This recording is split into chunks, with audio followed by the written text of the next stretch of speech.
Hey everyone, welcome back to The Digest, our monthly look back at some recent highlights in gaming. I'm John Tatey, editor of the Gameological Society, and joining me this month is Drew Toll, Gameological contributor and freelancer extraordinaire, and a snappy dresser, and Phil Collins fan.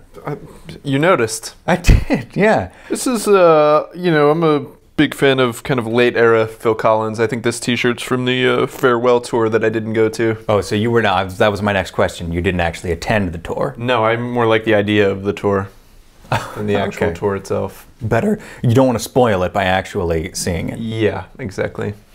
Okay.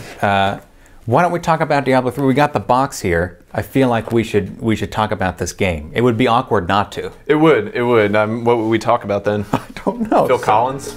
Let's talk about Diablo 3. Diablo 3 is a descent into the carpal tunnel. You grab your mouse and click, click, click to slay monsters and demons in a middle-aged setting, playing one of 5 characters like the monk, who specializes in martial arts, and the wizard, who is a wizard. Diablo is a game of slow but steady self-improvement, doling out minor but tangible boosts to your abilities, and always providing some new incentive to play just a little bit longer. And so the hours click, click, click away. Talking about this game is like talking about an extremely well-made Twinkie, insofar as it gives you pleasure, it's engineered very well, but I don't feel that good when I'm done playing it, because it is a lot of click, click to kill monsters.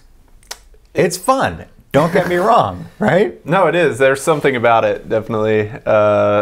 Something that really draws you in. But yes, when it comes down to it, you're basically just pointing at monsters and clicking them. And clicking on them. Yes. Clicking them to death. Yes. That's right.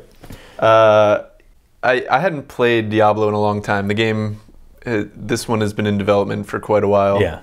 Have you played both the previous games? I played the first one. Okay, me too, yeah. And I remember it pretty fondly, and actually when I went out to pick up my copy of this game, my father was with me, and in an amazing moment of senior recall, he was like, "Don't you have that game already? Didn't you have this years ago?" Oh, that's such a dad line. That's just like a mom or dad line too. It's like, don't you have Super Mario Brothers already? Haven't you already played that? I'm like, no, this is a new one. The funny thing is, though, when I was playing it, I felt like, in a lot of ways, it was the old one. Okay. I felt like it's certainly an upgraded, polished version, but the interface, as I remember it, is very similar to the original game. The premise, the dungeon crawling, the smiting the monsters and taking all the loot. You know, why does the story have to be so campy and ultimately lame? I mean, it's fine, but why does it... I feel like a lot of games use camp as an excuse to phone it in and not be more adventuresome or experimental. And I would love to actually play Diablo that was not this, that was not the descent into hell and was not sort of going through the same motions every time. Do you think that's important, to have this same story? That does seem like the easiest, safest course for them to take. Nobody's going to be too upset with this story the way it's set up. You know, you have familiar characters, enough new, there's some like little new elements, but you're basically just going through it to collect loot, kill monsters, play with your friends. So, and I think that's, as I understand it, I mean, that's what most people are playing it for that kind of thing. For what?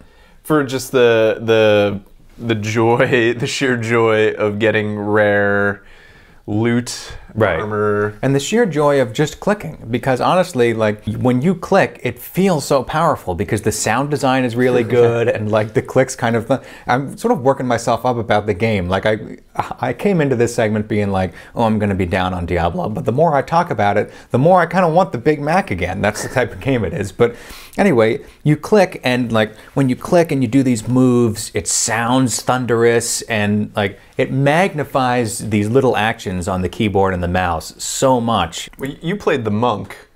I played the monk. What did you play? I played the monk as well, but the monk. Why is that? I like the idea of just using your fist and exploding the undead. Yes, agreed. I'm not interested in being the wizard. Right, exactly. I mean, yeah, you just, or even for that, the demon hunter. I think you use crossbows a lot. It's kind of a more. I like the melee. You know, the barbarian, the monk. Yeah, I want to get in there. And get in there because you have you're swarmed with enemies. You know, at a lot of parts, and like the monk can link together. You know, like attacks and kicks and spins, and I don't know, just he's a living lethal weapon. I don't know what more they can do for Diablo 4. I'm sure they'll figure something out. I feel like this is the combination of immediate satisfaction, immediate gratification, and after the fact dullness and conceptual dullness. I think this is our modern pinnacle in that respect. Well, it's a beautiful game. You know, like the levels, the layout. It's dark and the characters seem they're tiny, but they just seem really detailed. But it does seem like they've kind of hit some kind of limit with how much they can do. It is beautiful though, isn't it? It is. It really is. I can't believe I love this game. This is my. I want to go play it right now, and I will. And then I'm gonna. That's just sugar high. Yeah, that may be what it is. We're talking about all these foods. This is what Diablo is. This half-eaten Boston cream pie donut. It really gets your clicking finger going with all the sugar. Yeah. Who knew that we'd have a metaphor on our very plate? Well, that wraps it up for Diablo 3, and I'm going to eat this frosting off my hand, and tomorrow we're going to talk about Datura, off the beaten track a little bit, wouldn't you say, Drew? I'm scared. I'm frightened too. It's a PS3 exclusive from last month, but it's pretty cool, a little trippy. Come back, we're going to talk about that tomorrow when we wrap up the digest. Thanks for watching, and see you tomorrow.